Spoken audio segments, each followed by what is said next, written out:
Xin kính chào quý vị khán thính giả của đài Sài Gòn TV. Ngày hôm nay Ái Phương được lên để trò chuyện cùng với bà Rory Kennedy.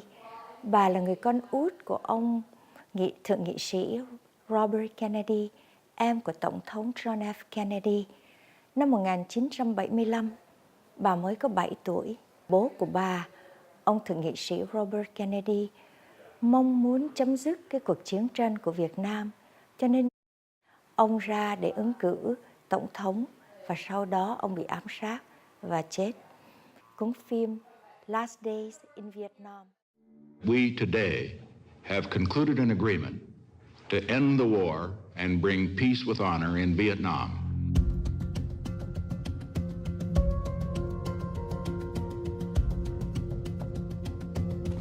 We have adopted a plan for the complete withdrawal of all U.S. combat ground forces.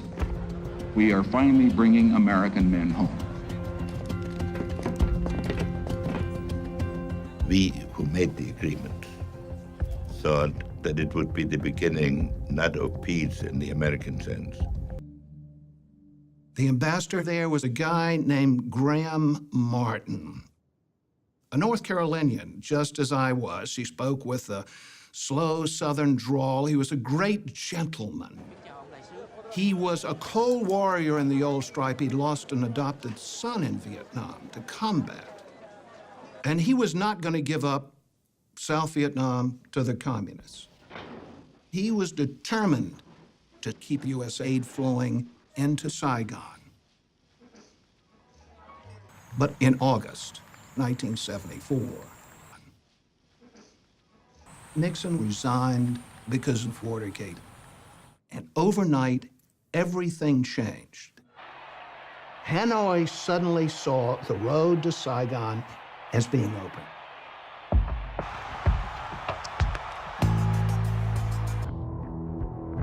I kept a map every day on the progress of the North Vietnamese onslaught.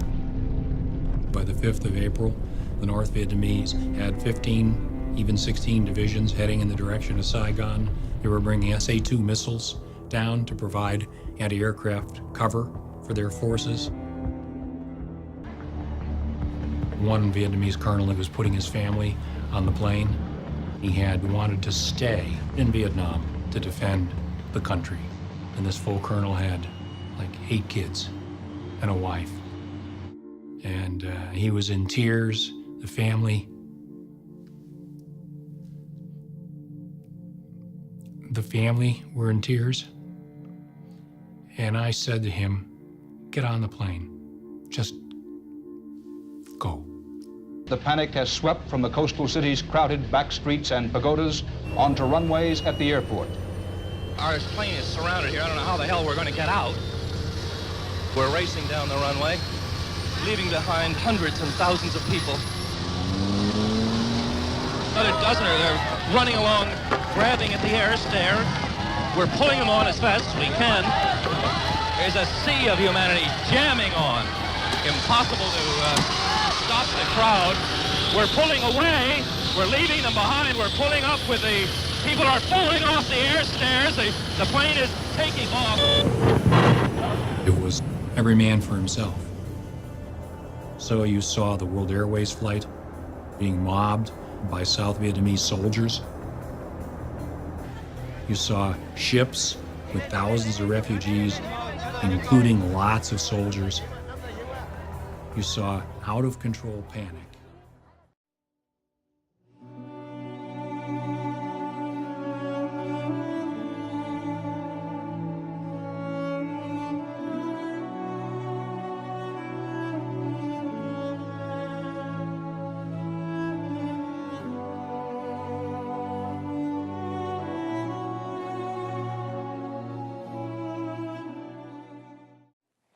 Ngày hôm nay, Ái Phương có dịp nói chuyện với bà Rory Kennedy. Bà là người con cuối cùng của nghị sĩ Robert Kennedy. Và ngày hôm nay, Ái Phương xin phỏng vấn bà về cuốn phim Last Days in Vietnam. Hello, Miss Rory. Nice to see you, Diane. Nice to see you. So today, could you please, after watching the Last Days in Vietnam, I know that it touched all of us. But the first thing that everybody keep asking me to go and ask you that where do you can capture all of these footage of the Vietnam? And it is so real. So where can you capture that? Well, it was very important to me in making this film to try to represent what happened in a straightforward and honest way, and really try to ground it in footage that documents the events as they happened. So I didn't want to use reenactments or recreations, but really kind of ground it in the events. And so I worked with a really terrific archive team.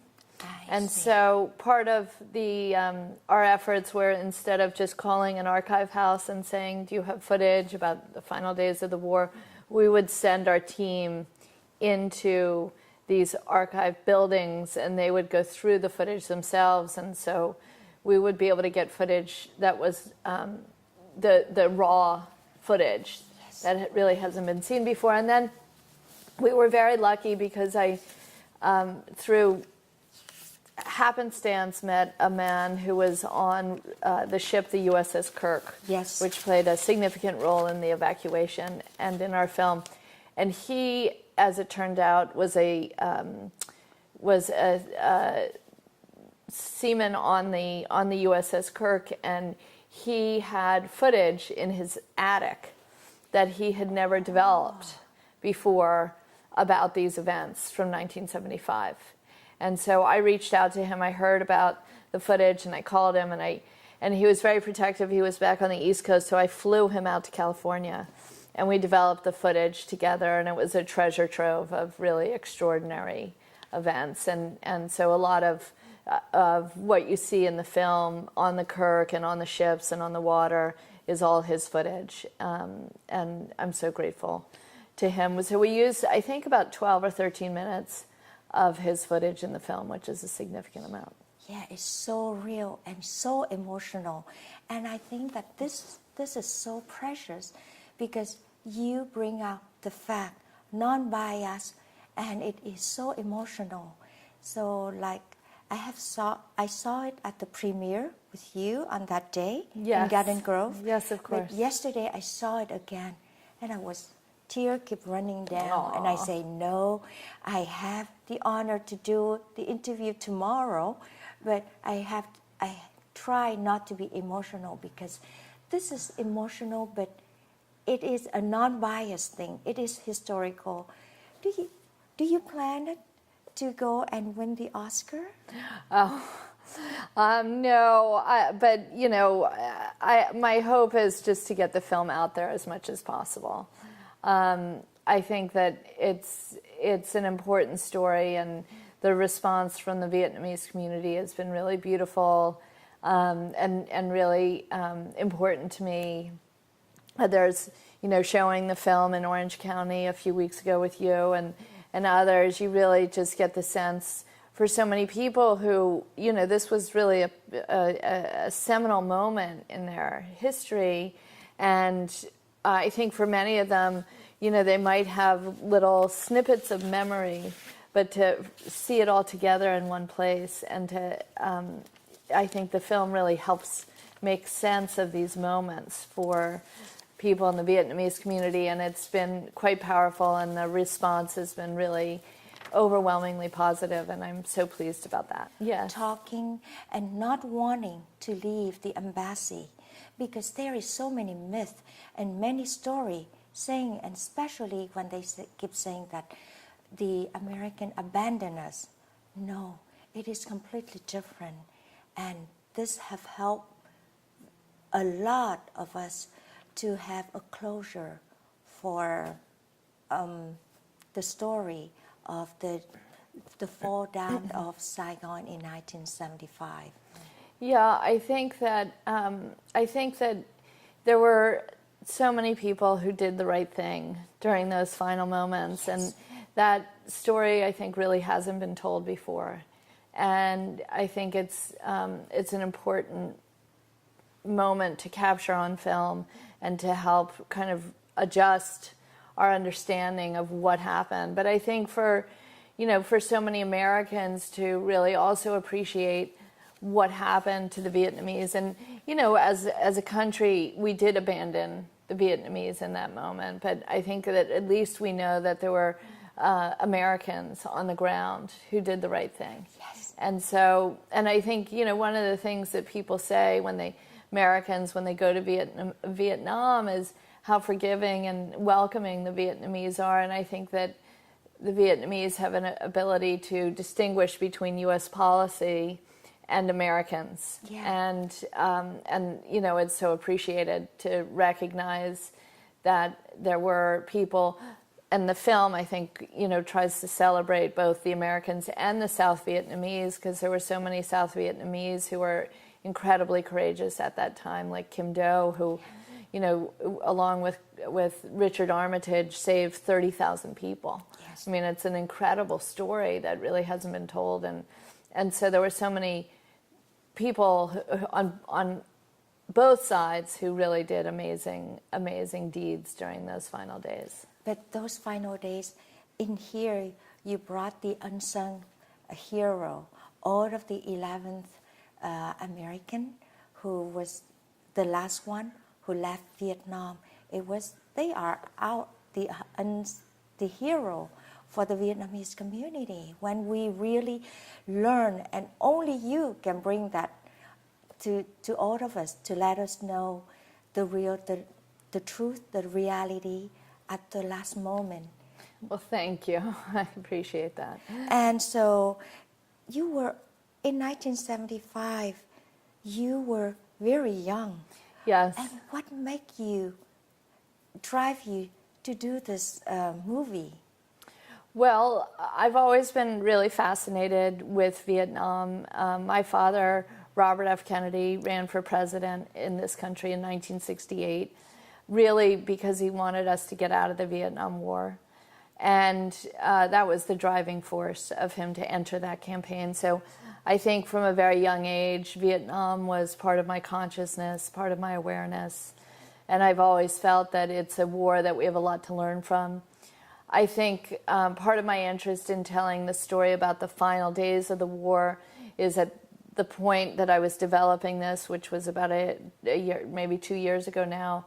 We were at the brink of getting out of Iraq and Afghanistan. And I thought that maybe there were some lessons that we could learn from what happened in Vietnam that could apply to those withdrawals. And then I think also, as we near the 40th anniversary of the fall of Saigon, which is this April, it felt like it was the right time to tell this story, that people are still alive. I really wanted firsthand accounts.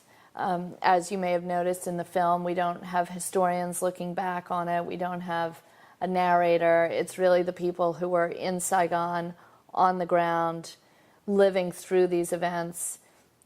And it's told in a kind of moment-by-moment account of what happened.